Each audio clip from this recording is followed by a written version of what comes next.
I was 19 years old when I stepped off that Higgins boat onto the black sand of Iwo Jima, February 19th, 1945. The sand wasn't like any sand I'd ever seen back in Iowa. It was volcanic, dark as coal, and it gave way under your boots like you were walking on loose gravel. Every step was work. Every step made you slower, and slow got you killed on that island. My name is Robert Chen, Private First Class, 5th Marine Division, 28th Regiment. I'd been a Marine for 11 months when we hit that beach. Paris Island, then Camp Pendleton, then across the Pacific on a transport ship so crowded you couldn't lie down without touching 3 other guys. We'd trained for this. They told us we'd trained for this. But nobody trains you for what Iwo Jima really was. The Navy had been shelling that island for 3 days straight before we went in. 72 hours of bombardment. Battleships, cruisers, destroyers, everything they had. We watched it from the ships. Watched the whole island disappear in smoke and fire. The brass told us nothing could survive that. They told us the Japs would be stunned, disorganized, maybe even ready to surrender. I remember Lieutenant Morrison, our platoon commander, giving us the briefing the night before. He was 23, looked 40. "This'll be rough, but it'll be quick," he said. The bombardment did most of our work for us. That was the first lie. When our boat hit the beach and that ramp dropped, the first thing I noticed was the silence. Not complete silence. You could hear the ocean, the boats, guys shouting, but there was no enemy fire. Nothing. We ran up that beach expecting hell, and for maybe 2 minutes we got nothing. Some of the guys even started joking about it. "Guess they all went home," someone said. Then Mount Suribachi opened up. I don't know how to explain what that was like if you weren't there. 1 second you're running, the next second the air itself is trying to kill you.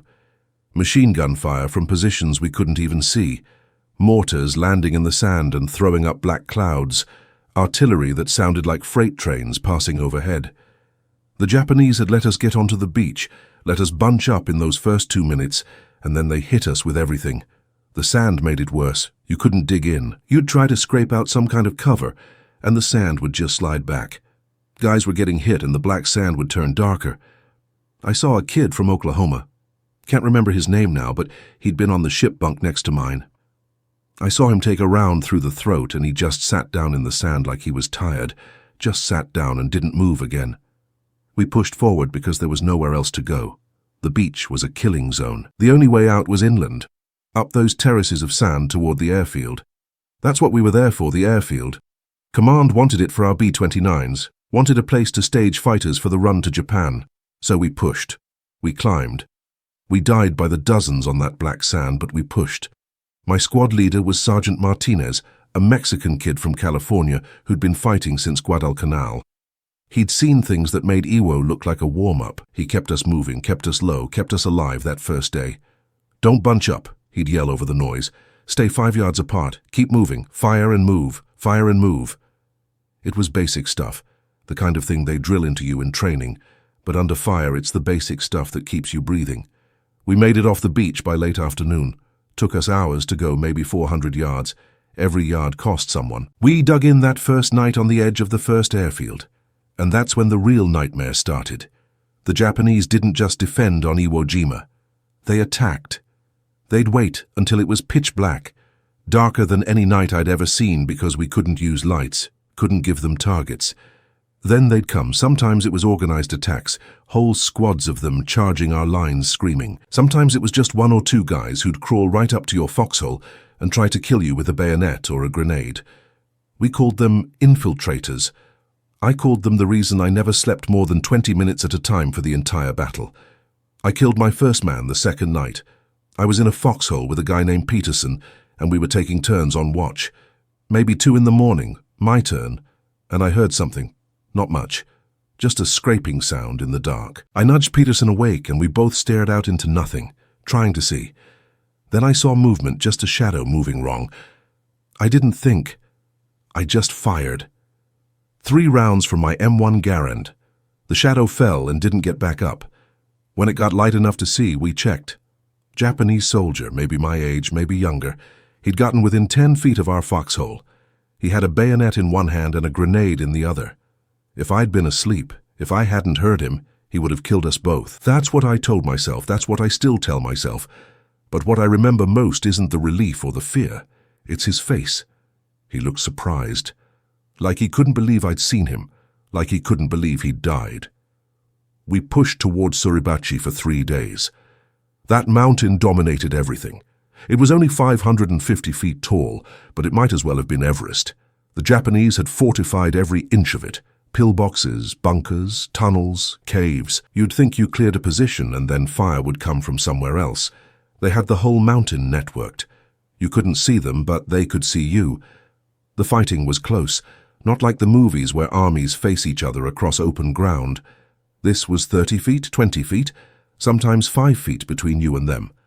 You'd clear a bunker with grenades and flamethrowers, and then move to the next one. The flamethrower guys, we called them Zippos. They had the worst job on the island. They had to get close enough to hit the firing slits with that stream of fire, and the Japanese would target them first. Every Zippo operator I saw on Iwo was either dead or wounded within 3 days. I saw what napalm does to people. I saw it happen to Japanese soldiers, and I saw it happen to Marines when a flamethrower tank got hit and cooked off. It's not something you forget. The smell alone stays with you. It's sweet and wrong, and you never want to smell it again, but you do years later, when something triggers the memory. Barbecues, bonfires, burning leaves, anything that smells like burning. We took Suribachi on February 23rd, 4th day of the battle. I wasn't part of the patrol that went up and planted the flag, but I saw it go up. We all did. Every Marine on that island stopped and looked. There were 2 flags, actually. First one was too small, so they sent up a bigger one for the photographs. That's the famous one, the one you've seen. But both flags meant the same thing to us down in the dirt. We'd taken the mountain. The mountain was supposed to be the hard part. That's what we thought. Take Suribachi, take the island. But Suribachi was just the beginning. The real hell was in the north. The Japanese had prepared that ground like nothing I'd ever seen. Miles of tunnels connecting every position, bunkers with multiple entrances, artillery pieces in caves that would fire, then get pulled back before we could hit them. And the terrain was worse up there. Ridges and ravines and rocky ground where the volcanic rock was sharp enough to shred your uniform and your skin. My platoon spent 12 days fighting toward the northern end of the island, 12 days of advancing maybe 50, maybe 100 yards a day. We'd take a position in the morning and lose it at night to a counterattack. We'd take it again in the morning, over and over. The Japanese wouldn't surrender. They'd fight until they were dead or until they were too wounded to fight, and even then some of them would detonate grenades when you got close. We started running low on supplies around day 15. Ammunition was the first thing. We were firing so much, using so many grenades, that the supply lines couldn't keep up. They were bringing stuff across the beach every day. But the beach was still under fire, and the roads were cratered from mortars, and there just wasn't enough. They started rationing the ammo. Instead of getting a full combat load, we'd get half, then a third. Make every shot count, Sergeant Martinez would tell us. But how do you make every shot count when the enemy is in caves and bunkers and you can't even see them until they're shooting at you? March 7th. That's the day everything went wrong for my squad. We'd been assigned to clear a series of bunkers on a ridge. The map's called Hill 362A. It wasn't much of a hill, maybe 60 feet high, but it overlooked a ravine that the Japanese were using to move troops and supplies. If we took that hill, we'd cut off one of their main supply routes. We moved out at dawn. 32 Marines, 2 squads plus a machine gun team. Lieutenant Morrison was with us. Martinez was with us. We had a Navy corpsman named Williams, who'd already saved maybe a dozen lives in the past 2 weeks. Good guys I trusted. The approach was up a rocky slope with no cover. We knew it was going to be bad. We spread out, kept low, moved fast. The Japanese let us get halfway up before they opened fire. Machine guns from 3 positions. We hit the deck and tried to return fire, but we couldn't see the firing slits. They were shooting from fortified positions, and we were lying on bare rock. Morrison called for the machine gun team to suppress while we flanked, but the gun crew took a direct hit from a mortar before they could set up. Both guys dead in an instant. We pulled back and regrouped. Morrison called in artillery support, and for 20 minutes the Navy pounded that ridge. When it lifted, we went up again. This time we made it closer. Martinez and I got to within 30 yards of the first bunker. He threw a grenade, but it bounced off the top and exploded in the air. Didn't do anything except tell them exactly where we were. That's when I noticed how light my pouches felt. I checked. 2 magazines left for my M1, 16 rounds total. I looked at Martinez. "How much you got?" "About the same," he said. "Everyone's low." Morrison crawled up to us. He had maybe 20 rounds left in his carbine. "We're calling for resupply," he said. "Hold position. Don't waste ammo." We held. We sat there on that ridge, pinned down by fire we could hear but couldn't see, waiting for ammo that should have come in 30 minutes. It didn't come in 30 minutes. It didn't come in an hour. The Japanese knew we were stuck. They started probing our position with small arms fire, trying to draw us out, make us waste what little we had left. 2 hours in, they counterattacked. Maybe 20 soldiers came out of the tunnel entrance we didn't even know was there, right on our flank. They were screaming, firing, throwing grenades. We fired back. 1 shot, 1 kill, that's what we tried for. But there were too many of them and too few bullets. I went through my last magazine in maybe 10 seconds. Click. Empty. I looked around. Martinez was out. Peterson was out. Morrison was trying to fire his carbine, but it had jammed. Williams, the corpsman, didn't carry a rifle. He had a pistol with maybe 3 rounds left. The Japanese kept coming. "Fix bayonets," Morrison yelled, just like that, like it was a drill. Fix bayonets. I'd trained with the bayonet, every Marine does. You learn the basic moves, thrust, parry, butt stroke, slash. You practice on dummies, you run through scenarios. But it's not real. It's not real until you're actually doing it. I pulled the M1905 bayonet from my belt and locked it onto the lug of my Garand. The blade was 10 inches long. It felt heavier than I remembered. Martinez was doing the same. So was Peterson. So were the 12 other guys who were still alive and still had their rifles. The first Japanese soldier who reached me was small, maybe 5'4", thin from months of short rations. He had a rifle with a bayonet too. He came at me screaming something in Japanese, and I did what training taught me. I deflected his thrust with the barrel of my rifle and drove my bayonet into his chest. It went in hard, hit a rib, then slid between the bones. He made a sound I'll never forget. Not a scream, more like a grunt of surprise. His eyes went wide and he dropped his rifle and grabbed the barrel of my Garand with both hands, like he was trying to pull it out, but I pushed harder and he fell backward and the bayonet came out wet. I didn't have time to think about it because another one was coming. This one was older, had sergeant stripes. He was smarter. He feinted high and came in low, trying to gut me. I twisted away and brought the butt of my rifle around and hit him in the jaw. Heard something crack. He staggered and Martinez was there and put his bayonet through the man's throat. It wasn't combat. It was slaughter. Both sides. No skill, no tactics, just desperate men trying to kill each other with knives mounted on rifles. I saw Peterson get bayoneted through the stomach. Saw him fall, saw Williams try to help him and get shot by a Japanese officer with a pistol. Saw Martinez kill that officer with his bare hands because his bayonet had broken off in someone's ribcage. I killed 3 men with that bayonet. Maybe 4. It's hard to remember exactly. The whole thing lasted maybe 5 minutes, but it felt like hours. When it was over, when the Japanese finally pulled back into their tunnels, we had 9 guys left out of 32. 9. Morrison was alive, but he'd taken a bayonet slash across his arm. Martinez was alive. I was alive, but we were surrounded by bodies. American and Japanese mixed together in the rocks and dirt. The resupply came 40 minutes later, a runner with a bag of magazines and grenades. Too late, way too late. We loaded our rifles and held that position for the rest of the day, but we didn't push forward. We couldn't. We were done. That night, sitting in a shell crater with Martinez, I looked at my hands. They were shaking. They wouldn't stop shaking. My bayonet was next to me, cleaned as best I could with a rag, but there was still blood in the fuller groove. Japanese blood. "You okay?" Martinez asked. I didn't answer. I didn't know how. "Nobody's okay after that," he said. "But you're alive. Remember that. You're alive." The battle for Iwo Jima officially ended on March 26th, 36 days. But the fighting didn't really end. There were holdouts in the caves for months afterward. Some of them didn't surrender until the war was over. Some never surrendered at all.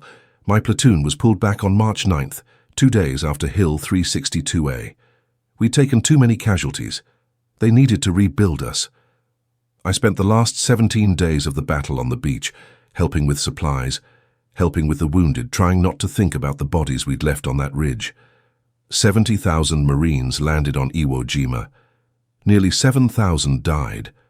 Almost 20,000 wounded. For an island 8 square miles, most of it worthless volcanic rock. But we needed the airfield, we needed the base, and we took it. I went home in July after the war ended. They gave me a Purple Heart for shrapnel wounds I barely remembered getting. They gave me a Bronze Star for actions I couldn't talk about. They gave me a handshake and a train ticket and sent me back to Iowa like nothing had happened. My father asked me what it was like. I told him it was fine. He asked if I did anything heroic. I told him I just did my job. He seemed disappointed. He wanted stories. Everyone wanted stories. They wanted to hear about the flag raising and the brave Marines and the decisive victory. I couldn't tell them what I really did. I couldn't tell them about the bayonet, about feeling it go into another human being, about the sound he made, about his eyes. I couldn't tell them that sometimes, when I close my eyes, I can still feel the resistance of flesh and bone against steel. I couldn't tell them that I wake up some nights with my hands curled around an imaginary rifle, thrusting at shadows that aren't there. People think war is about shooting. They think it's bullets and artillery and air support, and it is, most of the time. But sometimes when everything goes wrong, when you run out of ammunition, and the enemy is right there in front of you, it becomes something older, something more primitive. You with a blade and them with a blade, and only one of you walks away. I'm 74 years old now. I've lived a whole life since Iwo Jima. I got married, had kids, ran a hardware store, retired. Normal life, good life, but Iwo is still there. It's always there. Some nights I dream I'm back on that ridge, bayonet fixed, and the Japanese soldiers keep coming, and they won't stop coming, and I keep fighting and fighting until I wake up sweating and shaking, and my wife asks if I'm okay. I tell her I'm fine. Same lie I told my father 60 years ago. Martinez died in Korea 5 years after Iwo. He stayed in the Corps, made Sergeant Major, took a bullet during the retreat from Chosin. I didn't find out until years later. Part of me wonders if he wanted it, if he was tired of carrying what we did on that island. Peterson survived his wound but never left the hospital. Peritonitis from the bayonet. He died 3 weeks after the battle ended. Right there on Iwo Jima, infection in his gut that the sulfur drugs couldn't stop. I try to remember his first name sometimes, but I can't. I remember his face when that Japanese soldier ran him through, but I can't remember his first name. Lieutenant Morrison made it home. Became a lawyer in Philadelphia. I saw him once at a reunion in the 80s. We shook hands, we talked about the weather and our families and politics. We didn't talk about Hill 362A. We didn't talk about the day we ran out of ammunition. Some things you don't talk about, even with people who were there. I've told this story maybe 3 times in my whole life. Once to a psychiatrist at the VA who didn't understand and wanted to prescribe pills. Once to a historian who was writing a book and wanted dramatic details for his narrative. Once to my grandson when he told me he was joining the army. I wanted him to know what he was getting into. I wanted him to understand that war isn't glory and medals and parades. He joined anyway, served in Iraq, came back different just like I did. We don't talk about it much. We don't need to. He knows. I know. That's enough. The thing they don't tell you about war is that it doesn't end when the shooting stops. It doesn't end when you come home. It doesn't end when you get old and your body starts failing and you can barely hold a rifle even if you wanted to. The war stays with you. The faces stay with you. The sounds and smells and that feeling of steel meeting flesh stays with you. I keep the bayonet in a locked drawer in my basement. Still have it after all these years. My wife doesn't know. My kids don't know. It's just there, wrapped in an old cloth covered in cosmoline to keep the rust away. Sometimes I take it out and hold it and try to remember why I kept it. Maybe it's because throwing it away would be like saying those men died for nothing. Maybe it's because I need the reminder, need to remember what I'm capable of when everything goes wrong. People ask me if I'm proud of my service, if I'm proud of what I did on Iwo Jima. I tell them yes, because that's what they want to hear. But pride isn't the right word. I'm not proud, I'm not ashamed, I'm just marked, scarred, changed in ways that never heal. We took Iwo Jima. We secured the airfield. We gave the B-29s a place to land when they were damaged on runs to Japan. We saved lives, American lives, by taking that island. The math says it was worth it. The strategists say it was necessary. The historians say it was a turning point in the Pacific War. But I remember the weight of a bayonet in my hands. I remember the sound a man makes when you drive 10 inches of steel through his chest. I remember his eyes, wide with surprise, staring at me like he couldn't believe this was happening. I remember that every single day. That's what Iwo Jima was. That's what war is. Not the flags and the photographs and the monuments. It's 19-year-old kids killing each other with bayonets because they ran out of bullets. It's coming home and lying about it for the rest of your life because nobody wants to hear the truth. It's carrying the weight of what you did, what you had to do, until the day you die. I'm 74 years old. I fought on Iwo Jima. I fixed my bayonet, and I killed men with it, and I survived. That's my story, that's my war, and I'll carry it until they put me in the ground. Some nights when the house is quiet and my wife is asleep, and I'm sitting in the dark with that old bayonet across my lap, I wonder if those Japanese soldiers I killed had families, if they had wives or girlfriends waiting for them, if they had fathers who asked what the war was like and got letters that said everything was fine, if they had sons or grandsons who wonder what really happened to them on that volcanic island in February 1945. I wonder if they were scared when they saw us coming up that ridge, if they were low on ammunition too, if they fixed their bayonets and charged because they had no choice, just like we had no choice. If they died surprised, like the first man I killed, unable to believe it was ending like this. War makes mirrors of enemies. We think we're different. We think our cause is just and theirs is wrong. We think we're defending and they're attacking. But when you're face to face with another human being, and you're both trying to kill each other with knives on sticks because you've run out of bullets, the differences don't matter much anymore. You're both just trying to survive. You're both just kids who wanted to go home. I did go home, they didn't. That's the only difference that mattered in the end. I survived and they died. And I've spent 60 years trying to figure out why that makes me one of the lucky ones. The last time I visited the Iwo Jima Memorial in Washington, I stood there looking up at those bronze Marines raising the flag on Suribachi, and I felt nothing. Not pride, not sorrow, not anger, just nothing. Because that memorial doesn't show what really happened. It doesn't show the black sand or the bunkers or the bodies. It doesn't show Peterson bleeding out in the rocks, or Williams getting shot trying to save him. It doesn't show me and Martinez and the others fixing bayonets because we were out of options. It shows heroes. And maybe we were heroes. Maybe that's what heroes look like when you strip away the mythology and the propaganda and the comfortable distance of history. Maybe heroes are just people who did terrible things because they had to, and then spent the rest of their lives trying to live with it. I don't know. I don't have answers. I just have memories and an old bayonet and too many nights where I can't sleep. My grandson asked me once if I'd do it again. If I could go back, knowing what I know now, would I still land on that beach on February 19th, 1945? I told him yes, not because I wanted to, not because I enjoyed it, but because if I didn't, someone else would have to. Some other 19-year-old kid from Iowa or California or New York would have to fix his bayonet and kill people, and carry that weight. And I wouldn't wish that on anyone. That's the real burden, I think. Not the killing. The killing was survival. The real burden is knowing that it had to be done, and knowing that you were the one who did it, and knowing that you'd do it again if you had to, even though it destroyed something inside you that never grew back. The war ended 79 years ago. Most of the men who fought on Iwo are dead now. Martinez, Peterson, Williams. Morrison probably too, though I haven't checked in years. The Japanese soldiers we fought are definitely gone. Their families are gone. Pretty soon I'll be gone too, and there won't be anyone left who remembers that day on Hill 362A when we ran out of ammunition and had to fight with bayonets. The historians will still have their books and their statistics and their analysis. They'll know that the 5th Marine Division took heavy casualties in the push north. They'll know about the tunnels and the bunkers and the fanatical Japanese defense. They'll know that Iwo Jima was one of the bloodiest battles in Marine Corps history, but they won't know what it felt like.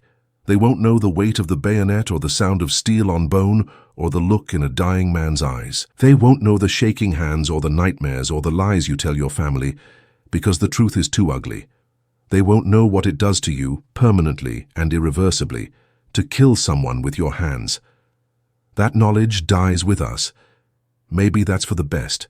Maybe each generation needs to learn it fresh, needs to discover for themselves what war really costs.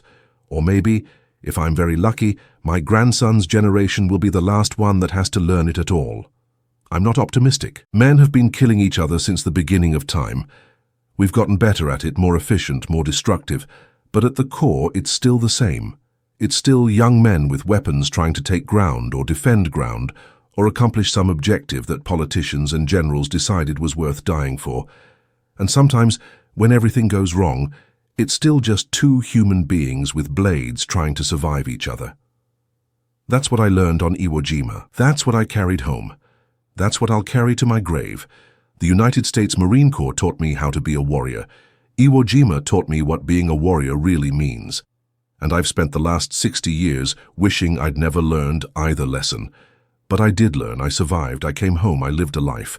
And now, sitting here in my basement with an old bayonet and older memories, I wonder if that makes me lucky or if it just makes me a different kind of casualty. The kind that doesn't show up in the statistics.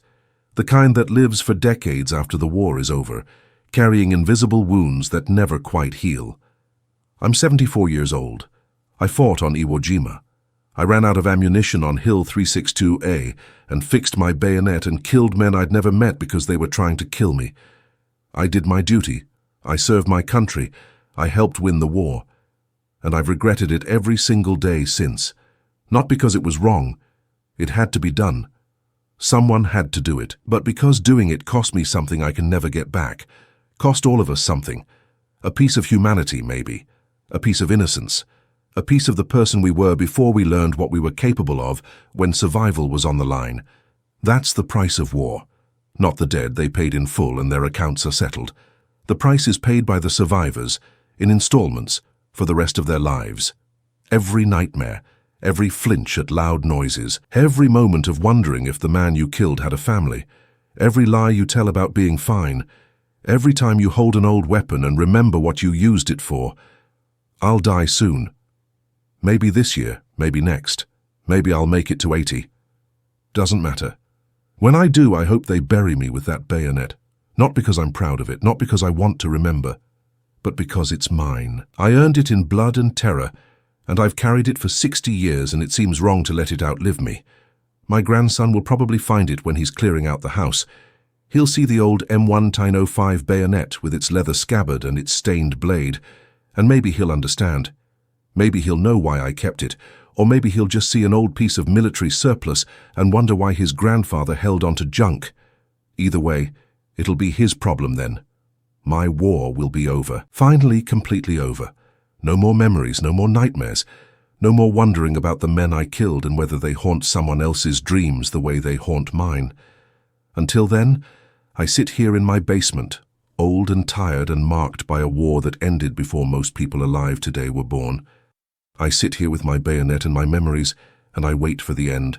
And I remember, always remember, the black sand, the volcanic rock, the screaming, the blood, the weight of the bayonet in my hands, the resistance of flesh and bone, the surprise in their eyes, the knowledge that I had taken lives and that those lives were gone forever because of me. That's what war is, that's what Iwo Jima was, and that's what I've carried for 60 years.